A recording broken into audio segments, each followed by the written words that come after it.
2 September 2024 তারিখ।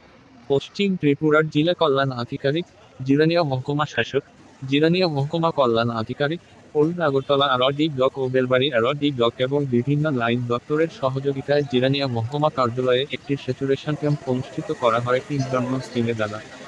এই camp 8টি পরিবারে 21 জন রিয়াং জনজাতি লোকেরা অংশগ্রহণ করেন। তাদের মধ্যে 6 জন জনজাতির জন্য যোজনার মাধ্যমে জিরো ব্যালেন্স অ্যাকাউন্ট খোলা হয়। 2 জনের এসটি সার্টিফিকেটের আবেদনপত্র নেওয়া হয়। কিষাণ credit card, PM Kisan Samman নিধির আবেদনপত্র একজন পরিবারকে দেওয়া হয়। একটি নতুন রেশন কার্ডের জন্য আবেদনপত্র জমা রাখা হয়। ফরেস্ট প্রজেক্টে একটি রিয়াং পরিবার থেকে আবেদনপত্র নেওয়া হয়। আর নদীর তরফ থেকে 2টি পরিবারকে গবাদি পশুর জন্য ওষুধ দেওয়া হয় এবং ফিশারি দপ্তর থেকে 6 জন পরিবারকে মাছের ভালো চাষের জন্য ঔষধ দেওয়া হয়। রিয়াং জনজাতি ও বিভিন্ন দপ্তর থেকে কর্মচারীদের জন্য দুপুরে ভোজের ব্যবস্থা করেন জিরানিয়া মহকুমা শাসক।